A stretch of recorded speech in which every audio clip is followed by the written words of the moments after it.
All right, let's dive into the incredible story of Kevin Mitnick. This is a guy who went from being the FBI's most wanted hacker, a real ghost in the machine, to a world-renowned security legend. His journey? Well, it completely transformed how we understand cybersecurity, blurring that line between outlaw and expert. So to really get a handle on Kevin Mitnick's story, you first have to understand the myth. The fear he inspired was so intense that prosecutors actually argued he could launch a nuclear attack just by whistling into a payphone. Seriously, this one claim, it perfectly captures the super hacker legend the world came to believe. But before the myth, before the whole FBI chase, there was just a curious kid. We're talking 1970s Los Angeles. And he was absolutely fascinated by what was then the world's largest, most complex network, the telephone system. His whole journey really began right here, and there wasn't any malicious intent. It was just raw curiosity. Armed with these simple homemade devices, he wasn't trying to steal anything. He just wanted to see if he could, bend this massive, invisible network to his will. But here's the thing. Mitnick's true superpower wasn't all about technical wizardry. It was this: social engineering. Long before most of us even heard the term, he had mastered the art of talking his way into secure systems. He turned charm and cleverness into his most powerful weapons. So the big question is, how did this curiosity spiral from simple phone pranks into these high-stakes digital intrusions that would eventually put him on a collision course with federal law enforcement?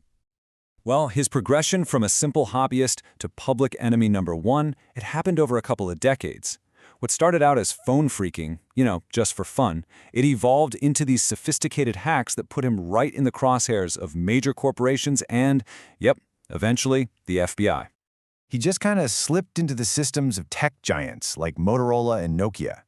Now, he wasn't there to cause any damage or steal money, but really just to look around. He'd read their most valuable source code, and he was consistently outwitting security teams who couldn't even begin to comprehend his methods.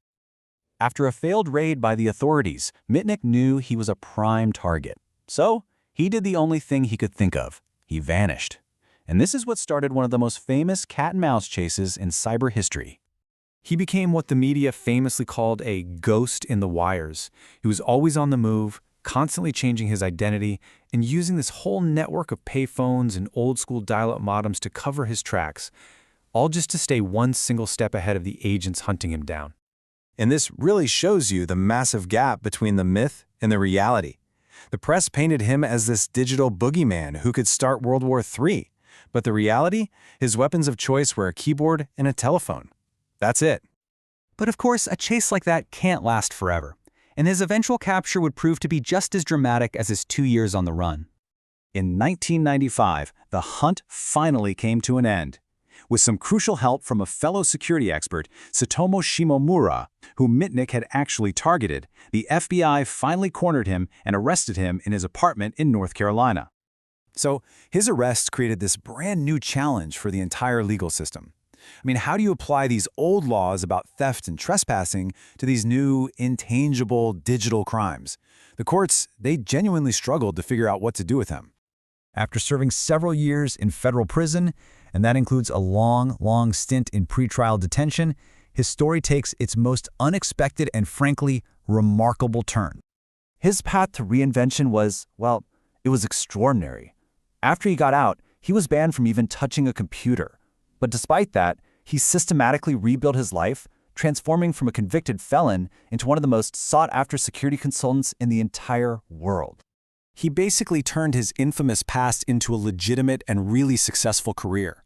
He was getting hired by the very same types of companies he once broke into, totally recasting himself from a villain into this reluctant but very respected folk hero of the digital age. So, in the end, Mitnick's story leaves us with this really fascinating question. His life, it kind of forces us to take a look at the nature of skill and ethics and opportunity in our digital world. It's a powerful reminder that sometimes the greatest threat can actually become the greatest asset.